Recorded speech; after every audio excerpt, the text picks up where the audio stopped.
हरिहर काका, बहुत दिन हो गया हम लोगों को पढ़े भी, है कि नहीं? एक महीना हो गया सर। एक महीना हो गया। चलो, हरिहर काका, यही चैप्टर हम लोग पढ़ रहे थे। देखो, ये कहानी किसने लिखी है, सबको याद है? मैंने जब ये कहानी पढ़ाई थी तो इस कहानी के लेखक मिथिलेश्वर की रचना है। Very good. ये किसकी रचना है? मिथिलेश्वर की रचना है। मिथिलेश्वर। देखो, इस कहानी में क्या बताया गया है कि जो हमारे जीवन में या जो हमारे परिप्रेक्ष्य में वर्तमान में जो चीजें चल रही हैं उसी को मिथिलेश्वर ने बताने का प्रयास किया है। अब वर्तमान में क्या चीजें चल रही हैं, लोगों के धन को लूटने का एक जो तरीका है या धर्म के नाम पे लोगों को कैसे लूटा जा रहा है या अन्य तरह से लोगों को आपस में तोड़ जोड़ करके किस तरह से लूटने का प्रयास किया जाता है, इस कहानी के माध्यम से, हरिहर काका नामक कहानी के माध्यम से लेखक ने हमें बताने का प्रयास किया है। तो अब तक हम लोग ये पढ़ चुके थे कि हरिहर काका जो रहते हैं उनके नाम से लगभग 15 बीघे जमीन होती है और इसी 15 बीघे जमीन पर गांव के दो गुट का एक उनका परिवार होता है जिसकी नजर होती है और दूसरा होता है कौन? ठाकुर बारी। आपको याद होगा ठाकुर बारी का नाम। और ठाकुर बारी की तरफ से उनके ऊपर हमला हो चुका है, परिवार के तरफ से भी उन पर हमला हो चुका है। यहां तक किसी कोई दिक्कत थी? बोलिए। No sir. No sir. अब देखिए, यहां तक हो गया था। उसके आगे हम लोग पढ़ते हैं। कहते हैं कि जितने मुंह उतनी बातें, ऐसा जबरदस्त मसला पहले कभी नहीं मिला था, इसलिए लोग मौन होना नहीं चाहते थे, अपने अपने तरीके से समाधान ढूंढ रहे थे और प्रतीक्षा कर रहे थे कि कुछ घटित हो। हालांकि इसी क्रम में बातें गर्माहट भरी भी होने लगी थी। लोग प्रत्यक्ष और परोक्ष रूप से दो वर्गों में बंटने लगे थे। कई बैठकों में दोनों वर्गों के बीच आपस में तू मैं भी होने लगी थी। एक वर्ग के लोग चाहते थे कि हरिहर अपने हिस्से की जमीन ठाकुर बारी के नाम लिख दे, तब यह ठाकुर बारी न सिर्फ इलाके की ही सबसे बड़ी ठाकुर बारी होगी बल्कि पूरे राज्य में इसका मुकाबला कोई दूसरी ठाकुर बारी नहीं कर सकेगी। इस वर्ग के लोग धार्मिक संस्कारों के लोग हैं, साथ ही किसी न किसी रूप में ठाकुर बारी से जुड़े हैं। असल में शाम सुबह जब ठाकुर जी को भोग लगाया जाता है तो वहाँ जुट जाते हैं और गांव के कुछ पेटू और चटोरे किस्म के लोग प्रसाद पाने के लिए वहाँ जुट जाते हैं। ये लोग इसी वर्ग के हिमायती हैं। दूसरे वर्ग में गांव में प्रगतिशील विचारों वाले लोग तथा वैसे किसान हैं जिनके यहाँ हरिहर जैसे औरत और मर्द पल रहे होते हैं। गांव का वातावरण तनावपूर्ण हो गया था और कुछ लोग घटित होने की प्रतीक्षा कर रहे थे। अब देखो, दो बातें आ गई इस कहानी में।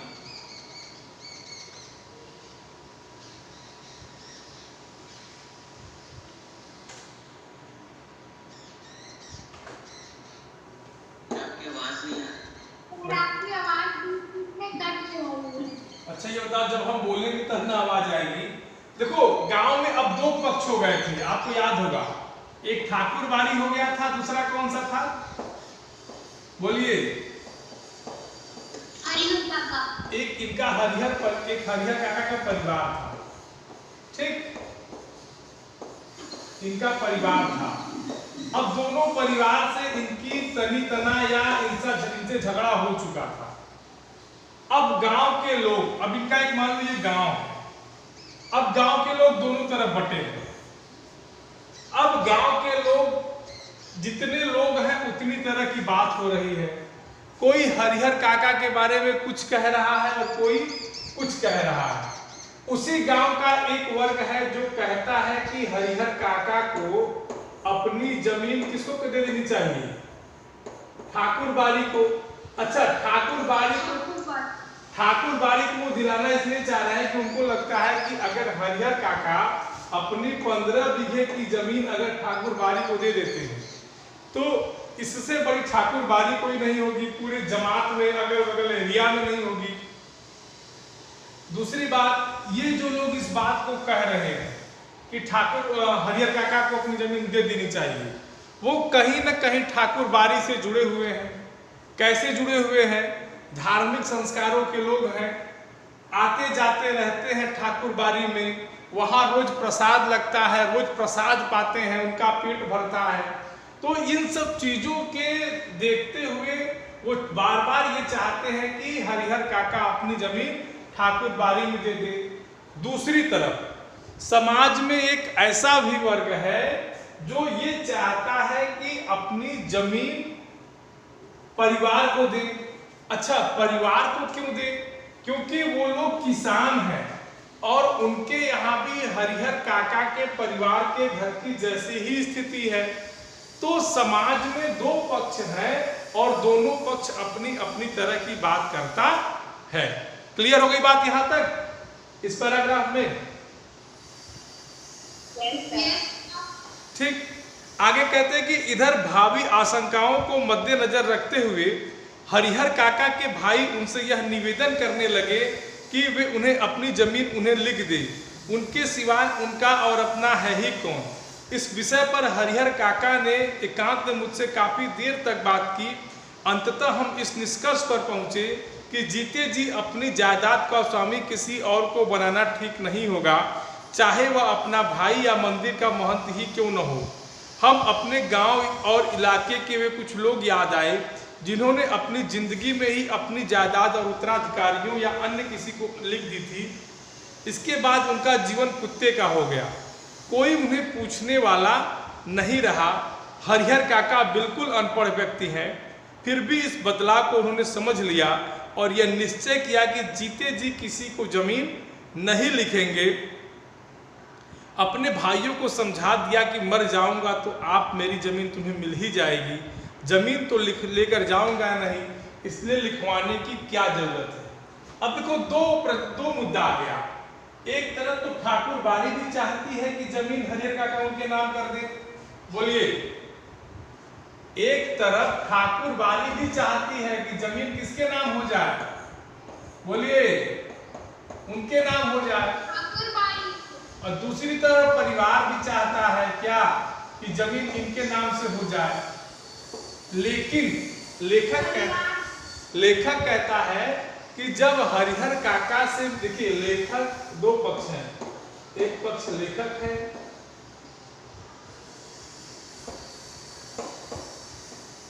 एक पक्ष को लेखक है और दूसरा पक्ष कौन है?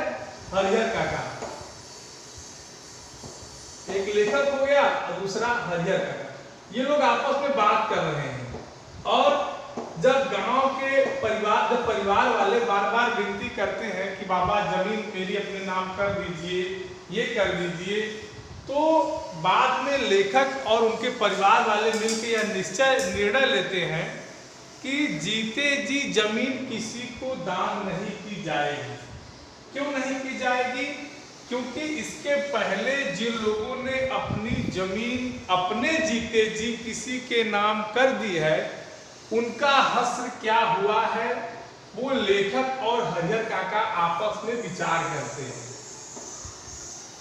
ठीक। और इस बात को वो सोचते हैं कि उन्होंने अपनी जमीन अपने जीते जी जिसके नाम की थी, उसके बाद उनका जीवन कुत्ते जैसा, नारकी जीवन, कोई उन्हें पूछने वाला नहीं था।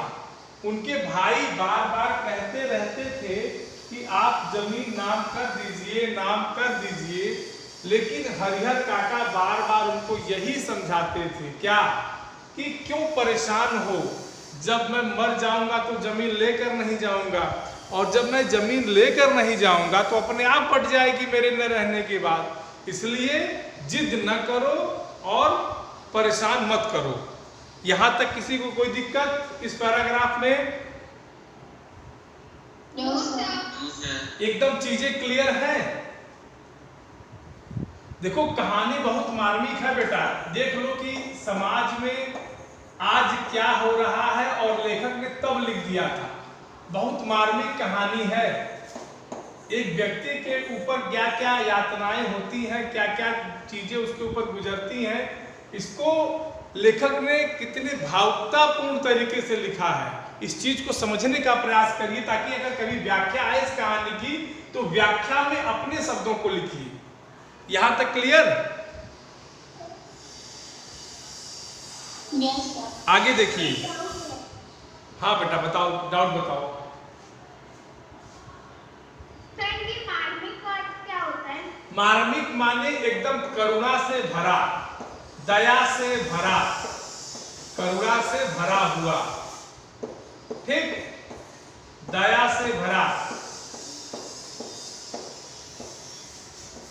ठीक, जिसको आप लोग काइंड कहते हैं अंग्रेजी में, समझ गए?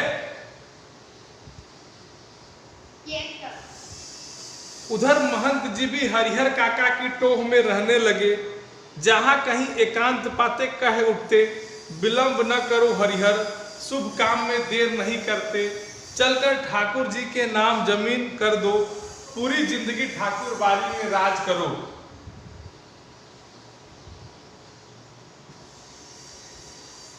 मरोगे तो तुम्हारी आत्मा को जाने के लिए स्वर्ग से विमान आएगा, देवलोक को प्राप्त करो। अब देखो, ठाकुर बाड़ी के लोग भी अपनी तरफ लगे हैं हरिहर काका को करने में, और परिवार के लोग भी। जब भी मौका मिलता ठाकुर बाड़ी के लोग कह उठते कि हरिहर, अरे हरिहर अब देर मत करो, चलो जल्दी से जमीन चल के ठाकुर बाड़ी के नाम कर दोगे। फिर समझाते हैं उनको, तमाम तरह के प्रलोभन देते हैं। क्या कहते हैं? अगर मर भी जाओगे तो भी तुमको ले जाने के लिए देवलोक से विमान आएगा। वो भी कब आएगा? जब जमीन दान करोगे तब, नहीं तो विमान नहीं आएगा, ऑटो से जाओगे। देख रहे हो क्या प्रलोभन दे रहे हैं, किस तरह से लोगों को बेवकूफ बनाया जा रहा है। धर्म के नाम पर क्या लोग तमाम तरह के समाज में अफवाहें फैलाते हैं। इसका एक नमूना मात्र है ये हरिहर काका नामक पाठ। हरिहर काका न हाँ कहते और न ना कहकर वे महंत जी को दुखी नहीं करना चाहते थे, क्योंकि भाई के परिवार से जो सुख सुविधा उन्हें मिल रही थी वे महंत जी की कृपा से ही, और हाँ तो उन्हें कहना है नहीं, क्योंकि अपनी जिंदगी में अपनी जमीन उन्हें किसी को नहीं लिखनी, इस मुद्दे पर वो जागरूक हो गए थे। जब बार बार महंत जी उनके ऊपर दबाव डालते रहते थे तो हरिहर काका उनसे हाँ या ना दोनों नहीं कहते थे। इसलिए नहीं कहते थे क्योंकि ये था कि जो घर पे सुख सुविधा अब मिल रही थी, घर छोड़ के गए थे भाइयों की पत्नियों की वजह से, वापस आए तो सुख सुविधाएं मिलने लगी। वो किसकी वजह से मिल रही थी? महंत जी की। एक तो बात ये थी, तो उनको ना नहीं करना है, और हाँ इसलिए नहीं करना है क्योंकि इस मुद्दे पर वो जागरूक थे कि अपने जीते जी अपनी जमीन किसी अन्य के नाम नहीं करनी। यहां तक क्लियर?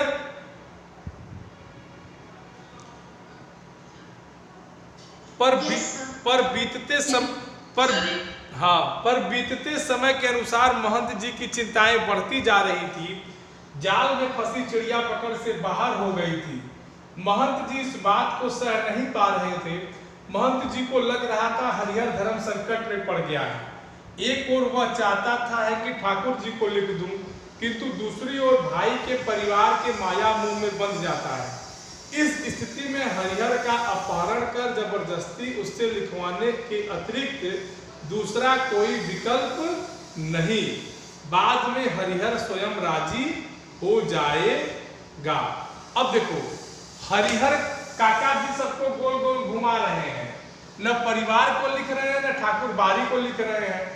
ऐसे में ठाकुर बाड़ी के लोग सोच रहे हैं कि इनको किडनैप कर लिया जाए, इनका अपहरण कर लिया जाए और तब ये अपनी जमीन लिख देंगे।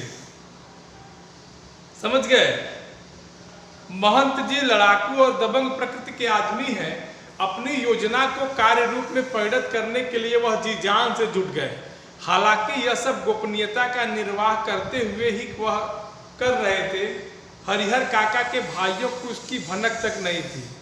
बात अभी हाल की है। आधी रात के आसपास ठाकुर बाड़ी के साधु संत और उनके पक्षधर भाला गड़ासा और बंदूक से लैस एकाएक हरिहर काका के दलान पर आ धमके। हरिहर काका के भाई इस अप्रत्याशित हमले के लिए तैयार नहीं थे। इससे पहले कि वे जवाबी कार्रवाई करें, और गुहार लगाकर अपने लोगों को जुटाए, तब तक आक्रमणकारी उनको पीठ पर लादकर चंपत हो गए। गांव में किसी ने ऐसी घटना नहीं देखी थी न सुनी थी। सारा गांव जाग गया। शुभ चिंतक तो उनके यहाँ जुटने लगे, लेकिन अन्य लोग अपनी दलान और मकान की छतों पर जमा होकर आहट लेने और बातचीत करने। देखो, महंत जी के मन में पाप आ गया। अब उनको जमीन लेनी है एन केन प्रकारे। वो जमीन कैसे लेंगे यह सोच रहे हैं और मन में दिमाग लगा रहे हैं कि उनका अपहरण कर लिया जाए। किसका अपहरण कर लिया जाए? क्यों कर लिया जाए? क्यों कर? हाँ, ताकि अपनी जमीन वो ठाकुर बाड़ी के नाम कर दें। अब इतना वो सोच रहे हैं और ये सब सोच भी रहे हैं, उनको ये काम भी करना है और उसके लिए वो कर क्या रहे हैं? उसके लिए वो इन सब कामों को करते हुए गोपनीयता का निर्वाह, माने एकदम सब कुछ चुपचाप तरीके से काम हो रहा है, किसी को भनक नहीं लग रही है। इस बीच ठाकुर बाड़ी के जो दबंग प्रकृति के अन्य लोग हैं, वो सब अन्य हथियारों से लैस होकर के, माने पूरे हथियार से सज करके हरिहर काका के दलान तक आ जाते हैं। और फिर क्या होता है? हरिहर काका के जो भाई है, अब भाई किसी के घर आप एकाएक आ धमकेंगे पूरा बंदूक लेके, तो वो झगड़े के लिए तैयार तो है नहीं कि है? तैयार तो है नहीं।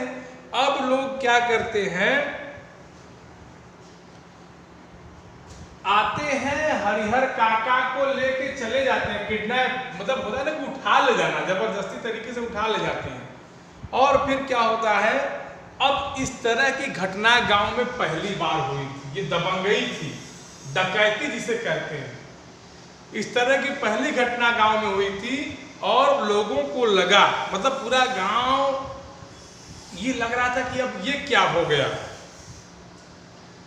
कुछ लोग तो उनके घर तक आए कि भैया कैसे हो गया, कौन थे ये लोग, और कुछ लोग अपने मकान की छतों पर ही सोच के विचार करने लगे क्या हो रहा है। क्या भाई किसी के गांव में इस तरह की घटना घट जाए तो वास्तव में खतरनाक है। गांव में अगर घटना घट रही है इसका मतलब खतरा ज्यादा है। बोलिए। अब देखिए, जमीन के लालच में क्या बेटा? पक्षधर मतलब? पक्षधर माने जो उनके खेमे में था। नहीं समझे? दो पक्ष होते हैं, मान लो एक होता है पक्ष, एक होता है विपक्ष। जो हमारी साइड से खेलेगा वो हमारे पक्ष में आएगा, जो हमारे अपोजिट में खेलेगा वो विपक्ष में आएगा। ठीक है?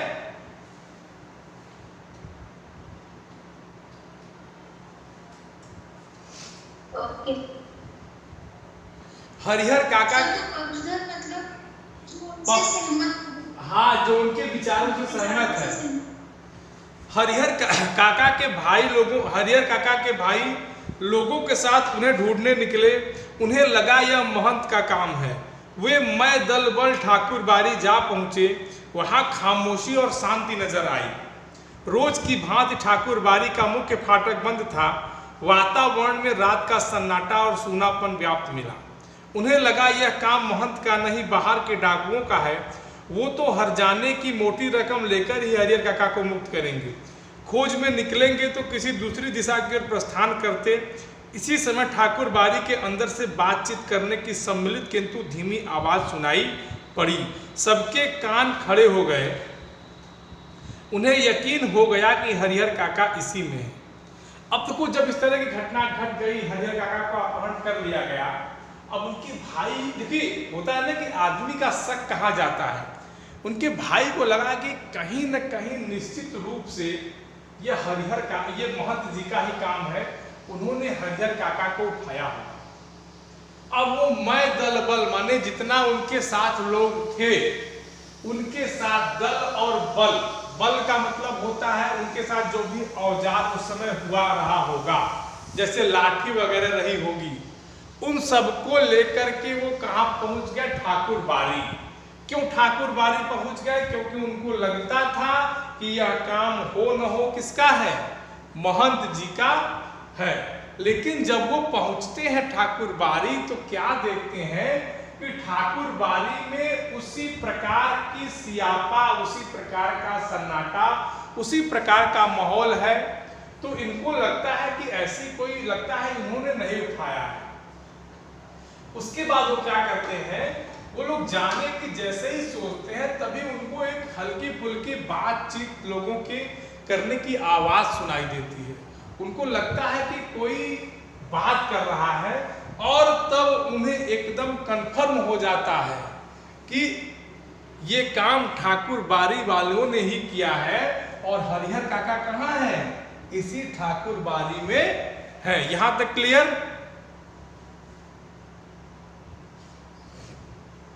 कहते हैं कि अब क्या सोचना, ठाकुर बाड़ी का फाटक पीटने लगे। इसी समय ठाकुर बाड़ी के छत से रोड़े और पत्थर उनके ऊपर गिरने लगे। वे तितर बितर होने लगे।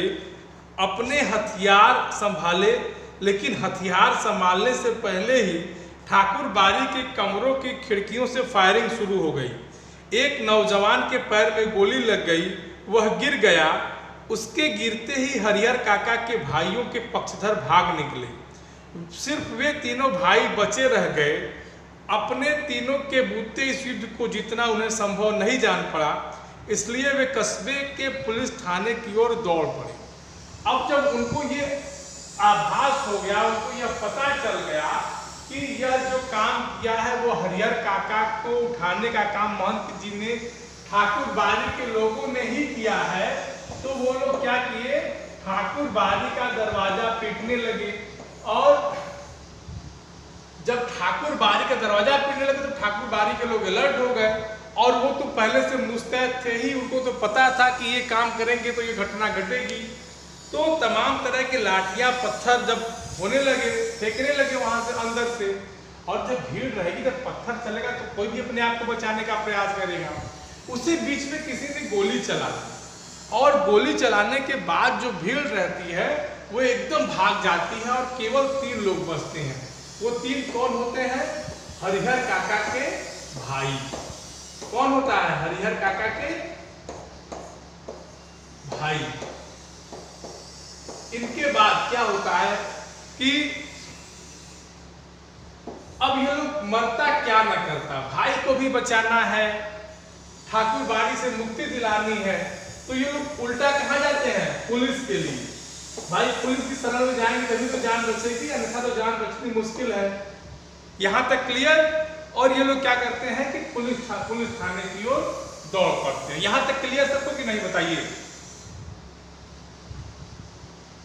क्लियर? किसी को कोई दिक्कत?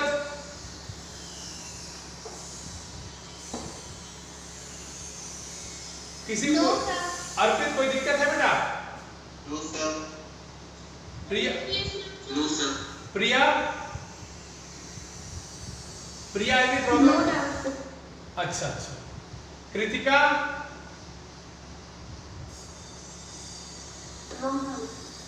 अच्छा, तुम लोगों को जहां दिक्कत हो वहां पूछो, इसके आगे हम कल पढ़ाएंगे। जहां दिक्कत हो वहां पूछ लो, तो कितना पढ़ा दिए हैं बेटा, देख लो, कोई डाउट हो सकता है। हाँ